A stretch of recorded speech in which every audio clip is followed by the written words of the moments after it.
They had all been painted by a young lady friend of the family at the time, 1830 about, when miniatures were considered very genteel, and lasting too, painted as they were, on ivory. Many a time had he heard the tale of that young lady. Very talented, my dear. She had quite a weakness for Swithin, and very soon after she went into a consumption and died. So like Keats. We often spoke of it. Well, there they were. Anne, Julie, Hester, Susan, quite a small child, Swithin, with sky-blue eyes, pink cheeks, yellow curls, white waistcoat large as life, and Nicholas like Cupid with an eye on heaven. Now he came to think of it, Uncle Nick had always been rather like that, a wonderful man to the last. Yes, she must have had talent, and miniatures always had a certain backwatered cachet of their own, little subject to the currents of competition on aesthetic change. Soames opened the drawing-room door. The room was dusted, the furniture uncovered, the curtains drawn back, precisely as if his aunts still dwelt there patiently waiting. And a thought came to him. When Timothy died, why not? Would it not be almost a duty to preserve this house, like Carlyle's, and put up a tablet and show it? Specimen of mid-Victorian abode. Entrance 1 shilling with catalogue. After all, it was the completest thing, and perhaps the deadest, in the London of to-day. Perfect in its special taste and culture, if, that is, he took down and carried over to his own collection the 4 Barbizon pictures he had given them. The still sky-blue walls, tile-green curtains patterned with red flowers and ferns, the crewel-worked fire-screen before the cast-iron grate, the mahogany cupboard with glass windows full of little knick-knacks, the beaded footstools, Keats, Shelley, Southey, Cooper, Coleridge, Byron's Corsair, but nothing else, and the Victorian poets in a bookshelf row, the marquetry cabinet lined with dim red plush full of family relics, Hester's first fan, the buckles of their mother's father's shoes, 3 bottled scorpions, and 1 very yellow elephant's tusk sent home from India by great-uncle Edgar Forsyte, who had been in jute. A yellow bit of paper propped up with spidery writing on it, recording God knew what, and the pictures crowding on the walls, all water-colours save those 4 Barbizons, looking like the foreigners they were, and doubtful customers at that, pictures bright and illustrative, telling the bees, "Hey for the ferry," and 2 in the style of Frith, all thimble rig and crinolines, given them by Swithin. Oh, many, many pictures at which Soames had gazed 1,000 times in supercilious fascination, a marvellous collection of bright, smooth, gilt frames.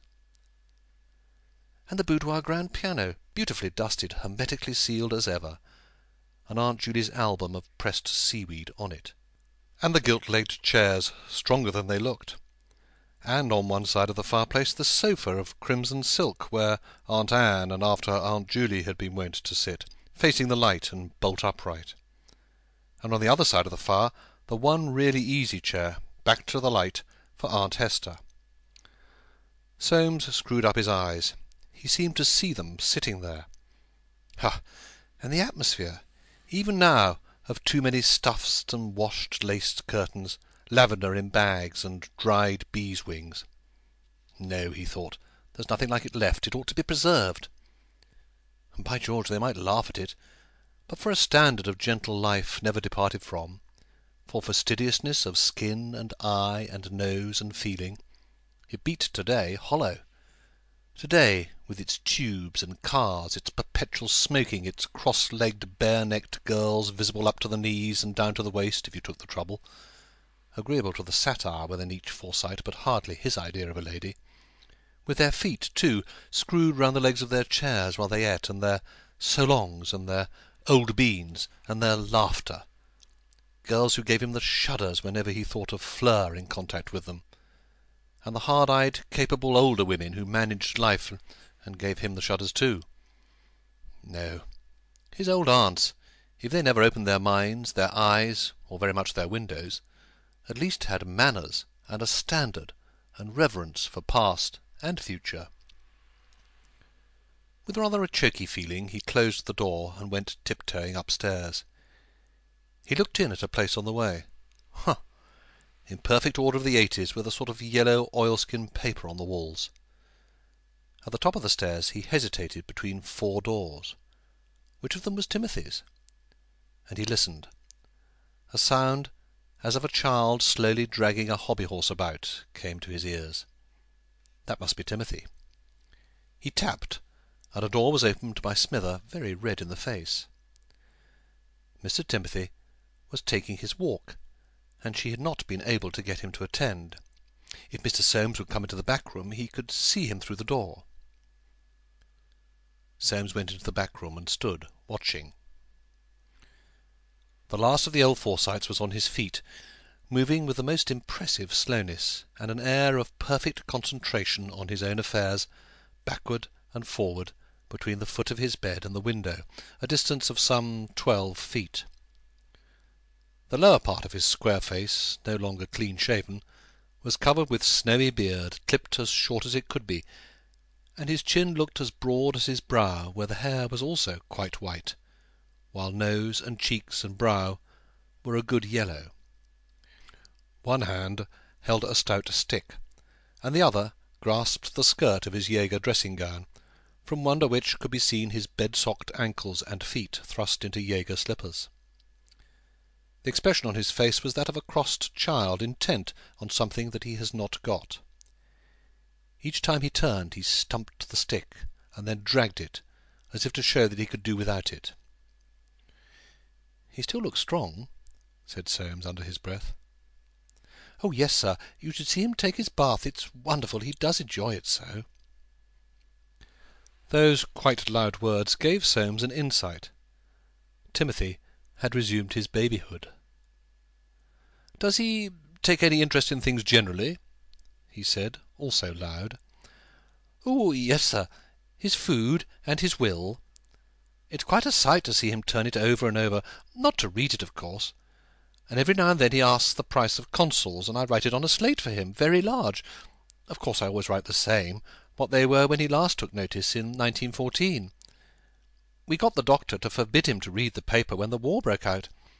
Oh, he did take on about that at first, but he soon came round, because he knew it tired him, and he's a wonder to conserve energy, as he used to call it when my dear mistresses were alive, bless their hearts.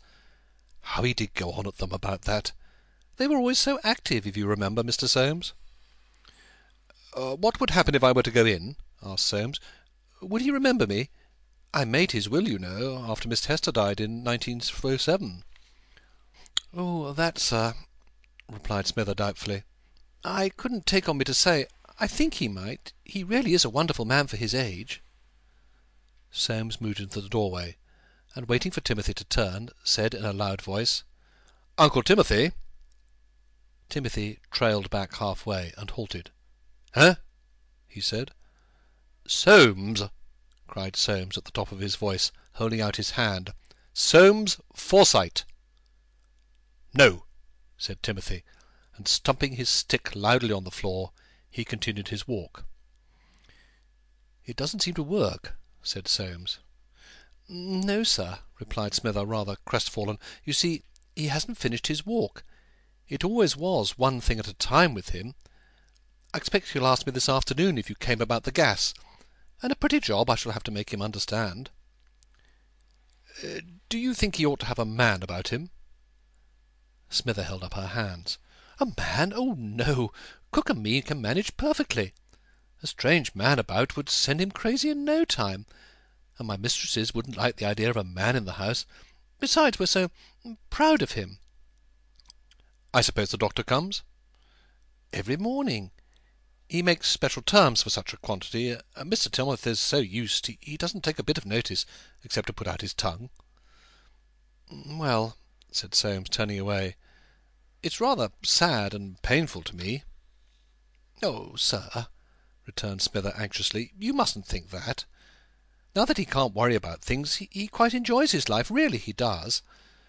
As I say to cook, Mr. Timothy is more of a man than he ever was. You see, when he's not walking or taking his bath, he's eating, and when he's not eating, he's sleeping. And there it is. There isn't an ache or a care about him anywhere." "Well," said Soames, "there's something in that. I'll go down. By the way, let me see his will."